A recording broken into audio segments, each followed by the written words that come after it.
Buenos días. El día de hoy les vamos a exponer un tema muy interesante, el cual es la licitación pública. Este grupo de trabajo está conformado por Ángel Angarita, Germán Redondo, Roberto Lozano, Jonathan Gutiérrez, Emerson Velandia, John Quintero y Mónica Tatiana Jaimes. Bueno, primero empecemos hablando un poco sobre qué es una licitación pública. La licitación pública es una de las 5 modalidades que existen para contratar con el Estado. ¿Y en qué consiste? Bueno, es un concurso en el que se elige la mejor propuesta o la mejor oferta entre las presentadas en igualdad de oportunidades para ejercer determinada actividad.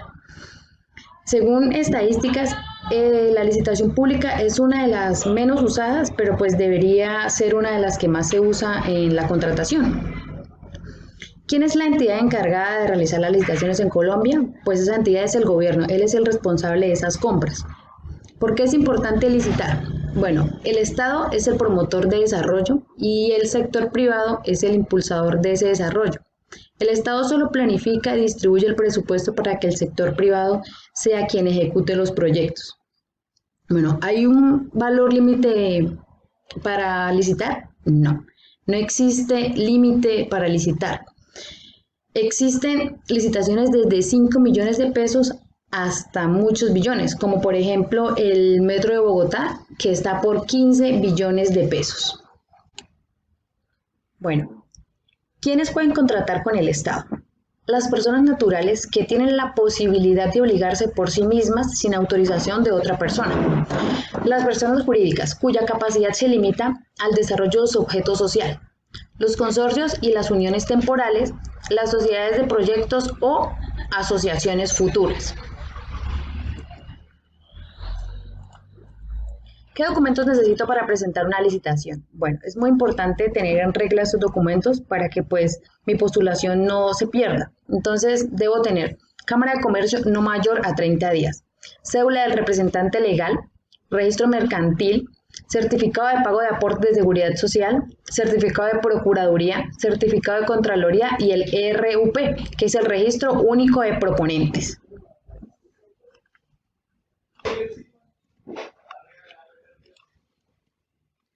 ¿Cuáles son las garantías que se deben presentar en los procesos de contratación estatal? Bueno, las garantías en la contratación estatal son las siguientes. Garantía de seriedad de la oferta. Esta cubre el riesgo de la firma del contrato al momento de su adjudicación. Por lo tanto, si el contratista que adjudicó el contrato decide no firmar, él mismo se obligará a cumplir la mencionada garantía. Garantía única de cumplimiento. Tiene su vigencia durante toda la etapa contractual y cubre los siniestros que se presenten por incumplimiento del contratista durante la ejecución de la obra. ¿Qué tipo de garantías se tienen permitidas? Bueno, los licitantes tienen permitidas las pólizas de seguros, fiducias mercantil en garantía, garantías bancarias a primer requerimiento, endoso en garantía de los títulos valores, cartas de crédito de stand-by y depósito de dinero en garantía. Bueno, ahora empezaremos hablando un poco sobre las etapas del proceso contractual.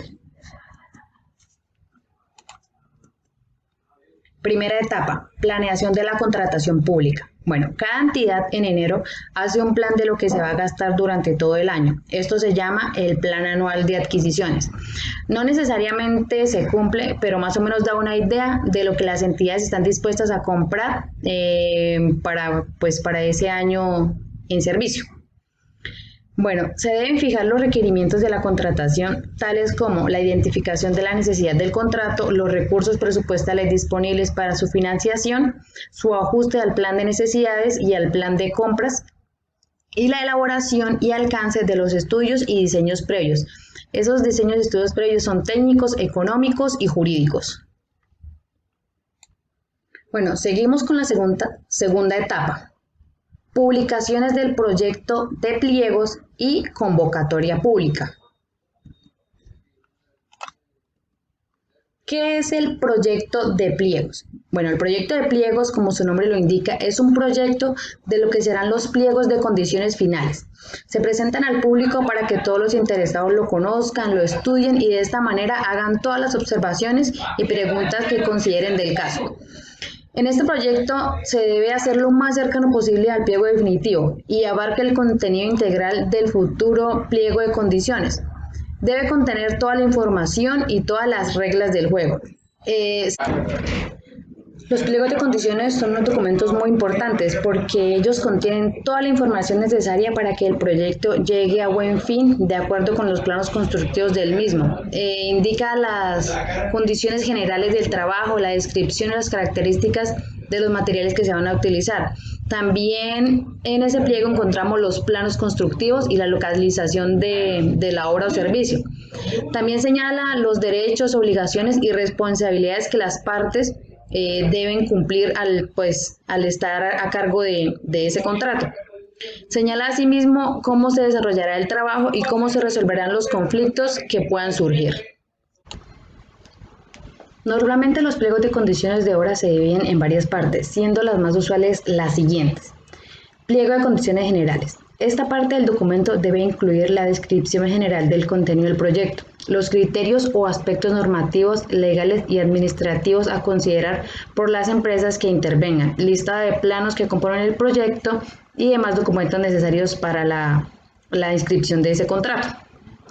Bueno, los pliegos de especificaciones técnicas. Este dispone de dos apartados perfectamente diferenciados, que es especificaciones de materiales y equipos.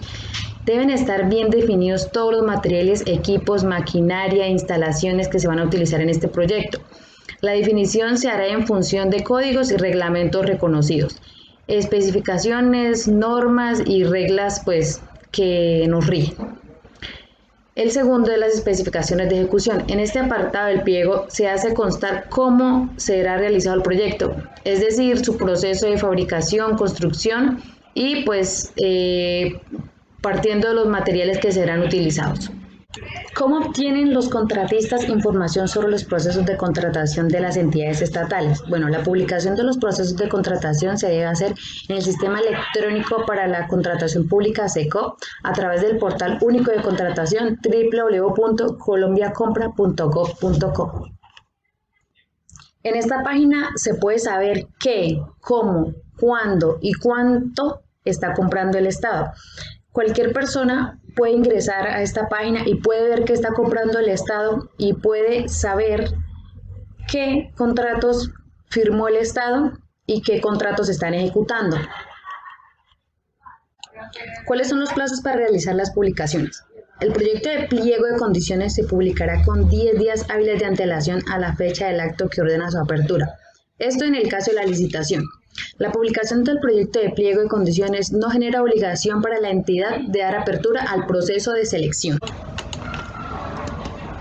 ¿Qué tipo de información se publica en el SECOP? Bueno, esta información es muy importante porque es ahí donde las personas que van a licitar se enteran de toda esa información necesaria para realizar sus licitaciones. Bueno, en esa página del SECOP se encuentra el aviso de la convocatoria pública, el proyecto de pliego de condiciones y la indicación del lugar físico o electrónico donde se podrán consultar los estudios y los documentos previos, las observaciones y sugerencias al proyecto de pliego de condiciones y el documento que contenga las apreciaciones de la entidad sobre las observaciones presentadas, el acto administrativo general que dispone la apertura del proceso de selección, el pliego de condiciones definitivo y la constancia de envío de información a la Cámara de Comercio para la licitación pública, el acta de la audiencia de aclaraciones de los pliegos de condiciones y en general las aclaraciones que se presenten durante el proceso de selección y las respuestas a las mismas. También se publicarán las actas de la audiencia de revisión de la asignación de riesgos previsibles, el acto administrativo de suspensión del proceso, el acto de revocatoria del acto administrativo de apertura y las adendas a los pliegos de condiciones. La apertura de sobres. Siguiente. Entonces, ¿qué es la apertura de sobres? Es una propuesta o ofertas económicas con respecto a un proyecto que tiene una serie de pliegos que serán estudiados y luego se calificarán. Eso lo explicarán mis compañeros en las siguientes, pero por ahora les voy a decir qué contiene un acto administrativo de apertura. Entonces, esto consiste en 3 ítems. Entonces, se deberá determinar el objeto del contrato por el cual se está licitando, se tendrá que indicar el número de publicaciones que se realizarán y el intervalo de tiempo entre cada una de ellas. Y por último, se tendrá que ordenar la publicación de pliegos definitivos, que explicaré más adelante, que es exactamente en la página web de la entidad del SECOP, o en su defecto tendrá que publicar información acerca del lugar exacto donde se debe consultar el pliego de condiciones. Siguiente diapositiva. Plazos en los procesos de contratación.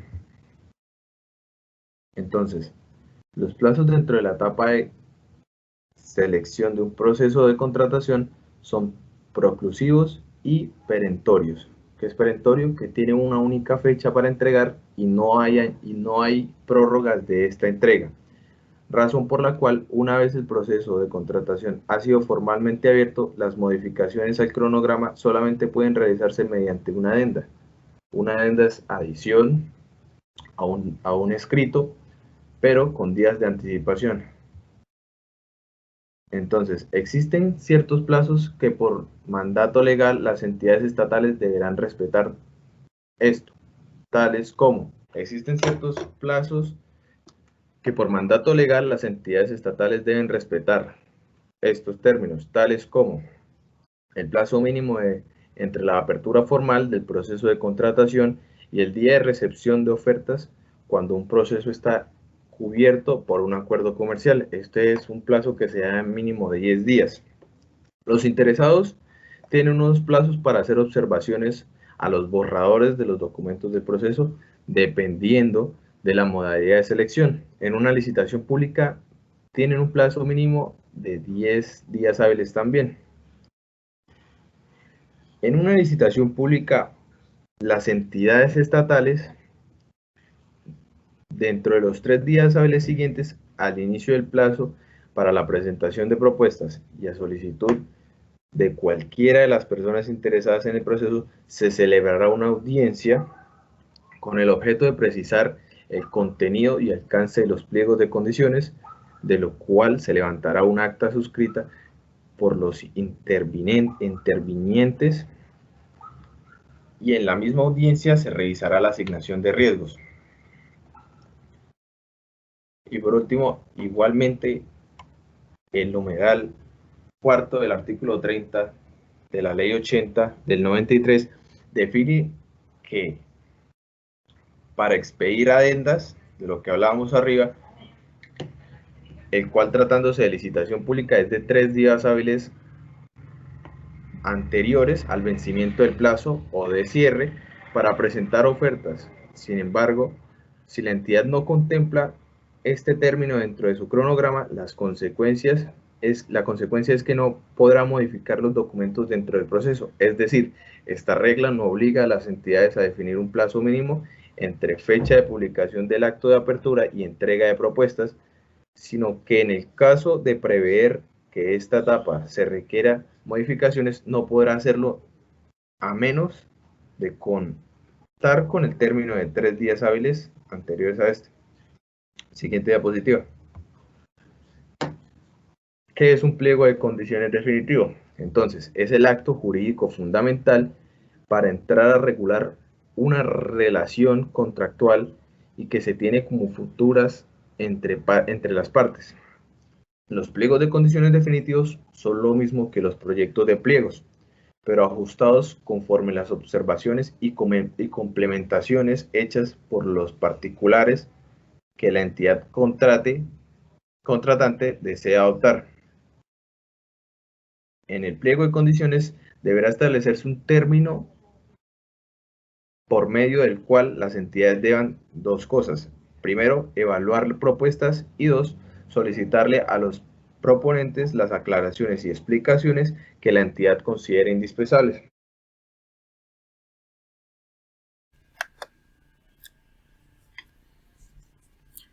Continuando con la fase 3, encontramos los factores de riesgos.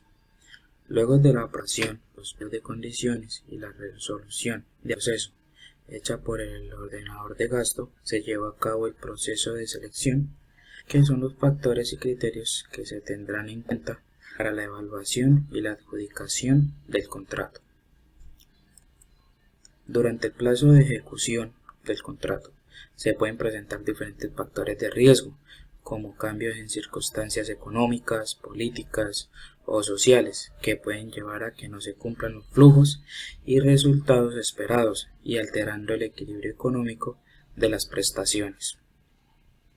Por motivo, se organiza y se realiza una audiencia de riesgos, la cual consiste en realizar por parte de los integrantes unas propuestas basadas en observaciones que tengan del proyecto de pliego de condiciones en lo que se refiere a cómo fueron las tipificaciones, los riesgos previsibles por parte de la entidad, o en cuanto a la cuantificación de los mismos, o en cuanto a quién es el que soporta tales riesgos, y en general a lo que tenga que ver en la tipificación y asignación de los riesgos previsibles en el desarrollo y ejecución del contrato, y se puede llevar a cabo antes del acto de apertura del proceso sobre la observación al pliego en materia de riesgo, y segundo, en la misma audiencia de que trata el artículo 30 del Estatuto de Contratación. También se puede realizar una audiencia de aclaraciones, que consiste en expresar las inquietudes o observaciones que se tengan con respecto al pliegue de condiciones. En esta audiencia se finaliza por medio de un acta y, como lo dice el Estatuto Contractual, se puede aplicar modificaciones que se hayan resultado pertinentes para el pliegue de condiciones. Este proceso se puede solicitar dentro del plazo de la licitación y es un deber de la entidad de responder por escrito y con copia. Para el cierre de las propuestas se desarrollan un acta que contienen el objetivo del contrato, instalaciones de la audiencia, asistencia del acto, verificación del recibo de ofertas y o comentarios de los interesados y la closura. Llegado el caso se necesite alargar un poco más el tiempo para recibir propuestas, se puede elaborar adendas, la cual consiste en modificar el cronograma una vez se haya vencido el plazo para presentar estas ofertas, y la entidad encargada debe publicarlas en los días hábiles en el transcurso del día, de 7 de la mañana a 7 de la noche, y se debe realizar 3 días antes del vencimiento del plazo para presentar aquellas ofertas. Bueno, llegado el caso no se reciba ninguna propuesta, se publica la declaración de desierta.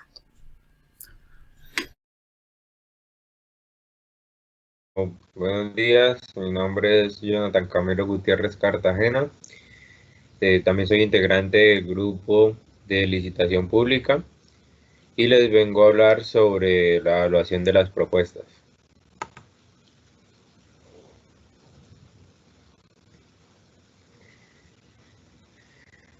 Bueno, la evaluación de las propuestas hace parte de la etapa número 3 de las etapas de una licitación pública, y la evaluación de las propuestas debe hacerse ciñéndose exclusivamente a las reglas contenidas en los pliegos de condiciones. Estos pliegos de condiciones, como ya lo explicó mi compañero, son las reglas que rigen el proceso de contratación en aspectos tales como los requisitos de participación de los oferentes, así como los criterios o factores de evaluación o de calificación de sus ofertas, lo cual es lo que permite que éstas sean escogidas y que la entidad estatal escoja la mejor. Siguiente. ¿Cómo se realiza esta evaluación? Las propuestas se evalúan de diferentes categorías y cada categoría le va sumando un puntaje a este proceso. El día definitivo para adjudicar el proyecto se suma, y este acumulado se le debe sumar un valor que es el correspondiente al valor económico, que pues eso determina cuánto va a cobrar, cuánto va a valer el proyecto y todo eso. Ya al tener este valor, después lo que se hace es sortear una ecuación matemática la cual se escoge con las dos primeras cifras decimales de la TMR del día anterior a la que se publica la propuesta. Siguiente, el sorteo de la fórmula matemática. Bueno, para la determinación del método se tomarán los primeros dos decimales de la TRM que rija el día hábil anterior a la fecha prevista de la publicación del informe de evaluación. El método debe ser escogido de acuerdo a los rangos establecidos en la siguiente tabla. De 0 a 0,24 correspondería al 1, que sería la media aritmética. De 0,25 a 0,49 sería el 2, que corresponde a la media aritmética alta. De 0,50 a 0,74 el 3, que sería la media geométrica con presupuesto oficial. Y de 0,75 a 0,99 el 4, que sería el menor valor. Media aritmética. Consiste en la determinación del promedio aritmético de las ofertas válidas y la asignación de puntos en función de la proximidad de las ofertas a dicho promedio.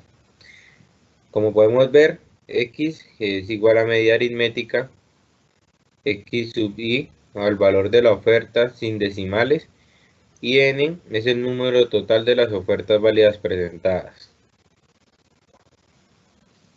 Siguiente. Media aritmética alta. Consiste en la determinación de la media aritmética entre el valor total sin decimales de la oferta válida más alta y el promedio aritmético de las ofertas válidas y la asignación de puntos en función de la proximidad de las ofertas de dicha media aritmética, donde en esta ecuación x sub a es la media aritmética alta, la b más es el valor total sin decimales de la oferta más alta y x es el promedio aritmético de las ofertas válidas. Media aritmética con presupuesto oficial. Consiste en establecer la media geométrica de las ofertas válidas y el presupuesto oficial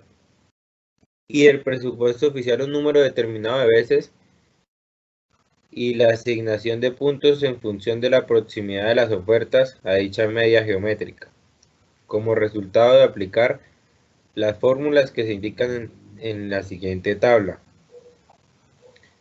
Para realizar el cálculo de esta media geométrica con presupuesto oficial se tendrá en cuenta el número de ofertas válidas y se incluirá el presupuesto oficial del proceso de contratación en el cálculo tantas veces como se indica en el siguiente cuadro. De 1 a número de ofertas.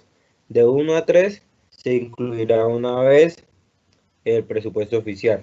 De 4 a 6, 2 veces. De 7 a 9, 3 veces. De 10 a 12, 4 veces. Y de 13 a 15, 5 veces.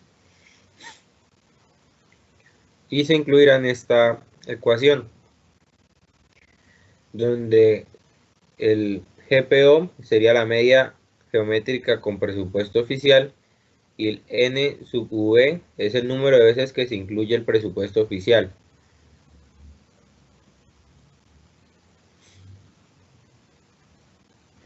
Menor valor. Este método consiste en establecer la oferta de menor valor y asignarle puntos en función de la proximidad de las ofertas a dicha oferta de menor valor. Como resultado de aplicar las fórmulas que se indican enseguida. Para la aplicación de este método, la entidad estatal debe proceder a determinar el menor valor de las ofertas válidas y después a una ponderación. En esta ecuación podemos ver que B min es el menor valor de las ofertas válidas, B sub i es el valor total sin decimales de cada una de las ofertas y es el número de ofertas.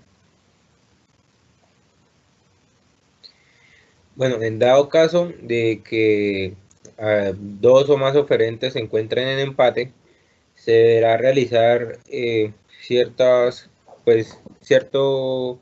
tipo de proceso para desempatar. Esto está previsto en el artículo 22.1.1.22.9 del decreto 1082 del 2015. El primer factor de desempate es el mayor puntaje en el factor prevalente, según la entidad estatal. En caso de que el empate persista, la entidad estatal escogerá al proponente mediante el siguiente procedimiento aleatorio. Se introducirá en una bolsa el número de papeletas equivalentes a los proponentes respecto a los cuales persiste el empate, y una de ellas contendrá la palabra adjudicatorio.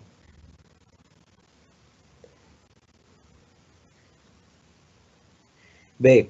El orden alfabético del nombre de los proponentes determinará cuál de ellos sacará la primera papeleta. Y bueno, para este 2021 se dice que se está sorteando una nueva ecuación matemática, la cual arroja una casi nula posibilidad de que se produzca un empate entre los oferentes. Es muy raro que esto suceda y lo están utilizando para pues que haya una mayor claridad durante el proceso. Siguiendo en la exposición, mi compañero Germán Andrés Redondo les va a hablar sobre subsanación. Buenos días. Mi nombre es Germán Andrés Redondo. Soy integrante del grupo de licitaciones públicas. A continuación voy a seguir hablando sobre la etapa 3, la etapa de subsanación.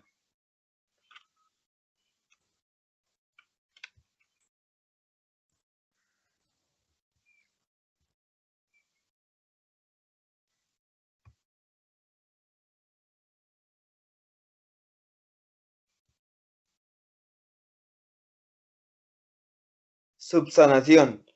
La subsanación proviene de la Ley 80, como venimos hablando, de 1993, y surge en la derogación del artículo 25, numeral 15 de la ley referida.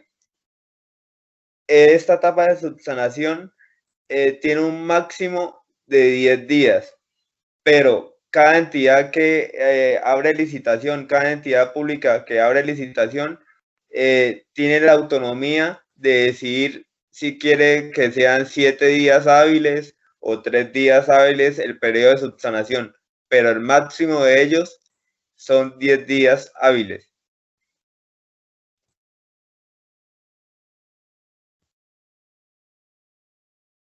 Los conceptos de aclarar y explicar distan en significado y alcance de la posibilidad de subsanar la oferta. Coinciden en que persiguen una misma finalidad, y es que contribuyen a adecuar las ofertas a los requisitos establecidos en los pliegos de condiciones. Entonces, ¿qué nos quieren decir? Que la subsanación es tratar de, en el periodo que podemos los ofertantes hacer una aclaración o hacer algún arreglo basados en un pliego de condiciones, un pliego de peticiones. Entonces, ¿para qué nos sirve la subsanación en las licitaciones públicas? Entonces, para remediar un defecto por incumplimiento de un requisito sustancial del pliego u omisión de un documento, que eso es subsanar, para hacer más perceptible o claro el ofrecimiento hecho, dilucidado un aspecto dudoso o defendiendo las incoherencias, aclarar o explicar.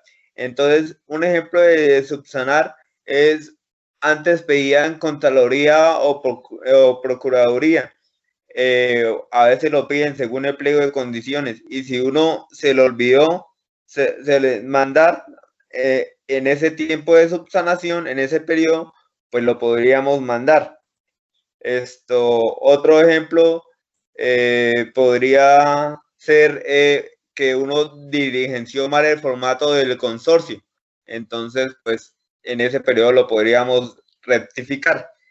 Y aclarar o explicar es definir mejor la oferta para que sea más entendible en este proceso o explicar bien qué es lo que quiere el ofertante en su oferta. Requisitos habilitantes y ponderables. Los habilitantes tienen un carácter formal, pero que puede incidir en el futuro del contrato o en las calidades del ofertante. Los ponderables son factores catalogados legalmente como determinantes en la comparación de las ofertas habilitadas o de los proponentes que cumplieron a cabalidad los primeros, demostrando que cuentan con la capacidad mínima requerida por la entidad para la ejecución del contrato.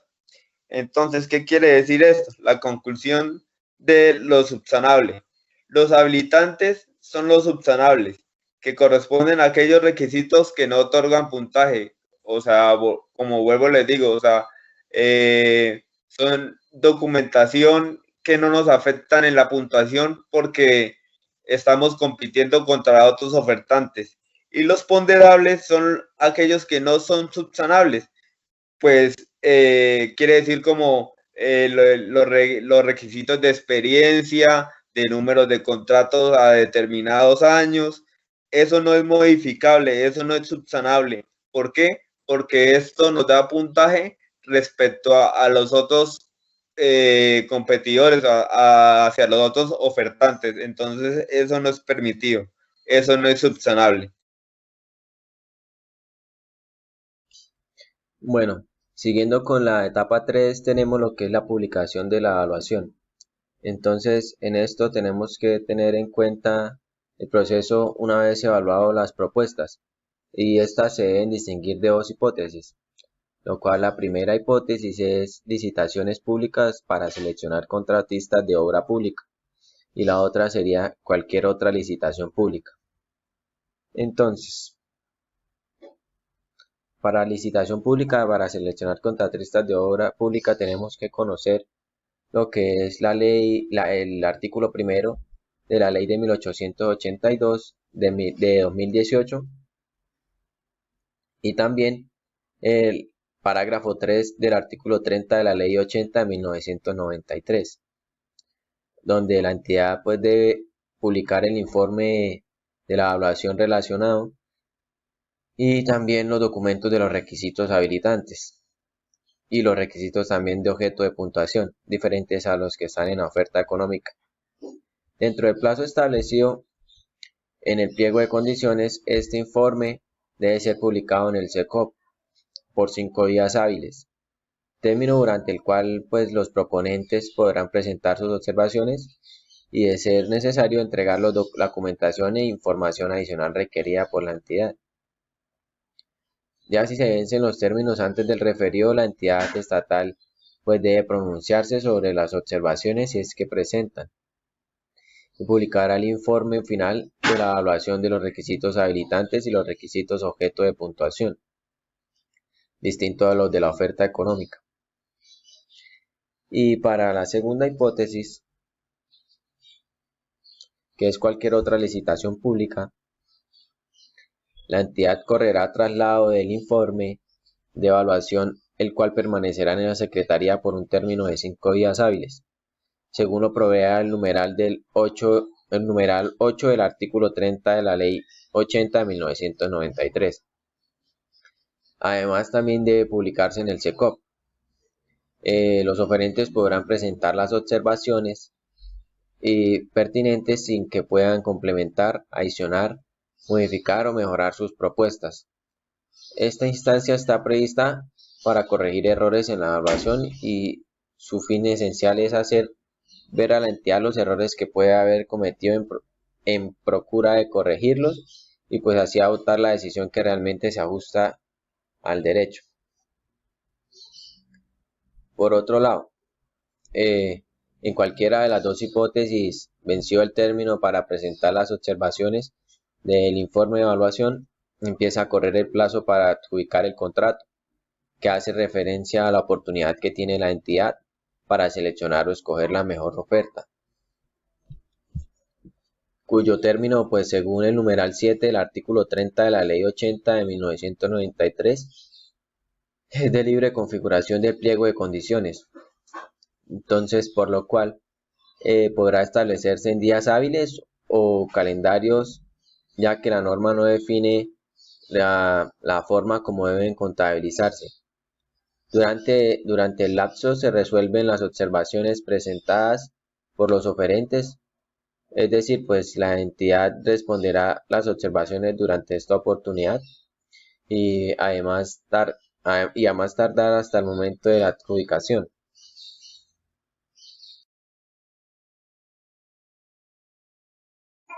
Buenos días, mi nombre es Ángel Angarita, estudiante de Ingeniería Civil de la Universidad de Santander. Me corresponde hablarles sobre la cuarta etapa, la cual es la preparación de las ofertas, audiencias y adjudicación. Esta etapa se realiza en una audiencia pública donde pueden estar presentes todos los participantes de la licitación a la cual se está aplicando. El orden de elegibilidad. El orden de elegibilidad es como los requisitos por los cuales ya se determina finalmente quién es el elegido a ganar la licitación. Entonces, por ejemplo, aquí en el primero, la aplicación del cumplimiento de los requisitos de orden jurídico y técnico. Y aquí se evalúa finalmente que cumplan totalmente al 100% con todos los requisitos de orden jurídico y técnico. O sea, tienen que estar al día y cumplir con todos los requisitos de lleno. Bien, ¿qué es el acto de adjudicación? Finalmente, en el acto de adjudicación es donde ya se denomina finalmente quién es la entidad o la persona designada al oferente escogido. ¿Qué quiere decir? Que a partir de ese momento ya se va a conocer o se va a nombrar como adjudicatario, es decir, el futuro suscriptor del contrato. Bien, el acto de adjudicación debe estar motivado. Bueno, el acto de adjudicación no debe estar sujeto a ningún tipo de condición, como tampoco la oferta, ya que es una actuación regulada que, aunque tenga ciertos grados de discrecionalidad, debe estar motivada.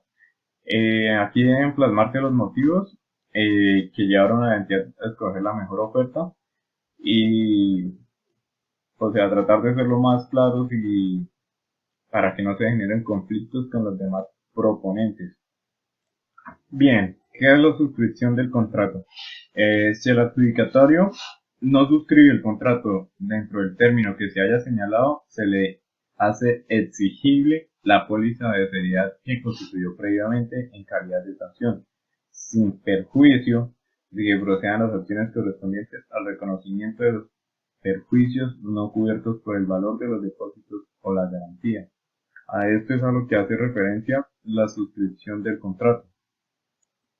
Bien, ¿qué pasa si una vez que el adjudicatario suscribe el contrato? Bueno, cuando se suscribe el contrato se debe constituir la póliza única de cumplimiento, que es la garantía de cumplimiento que no se termina automáticamente por incumplimiento en el pago por parte del contratista, lo cual se mantiene vigente con la Ley 1150 del 2007, razón por la cual no es necesario que las entidades públicas contratantes exijan a los contratistas a juntar los recibos de pago.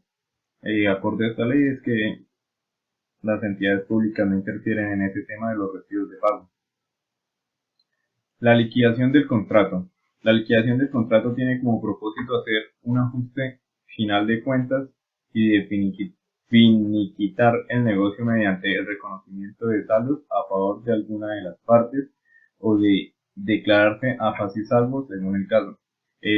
Finalmente, la liquidación del contrato es como un paz y salvo donde se quedan saldadas las deudas o algún retraso que haya en el pago, ya sea que haya durante la entidad contratante, que es el Estado, con la entidad que contrató, que ya vamos a hacer nosotros o cierta empresa la cual esté trabajando con el Estado. Finalmente, lo único que nos queda decir es gracias por su atención y pues con esto podemos concluir todo el tema que se debe hacer para gestionar y para lograr ganar una licitación. Muchas gracias.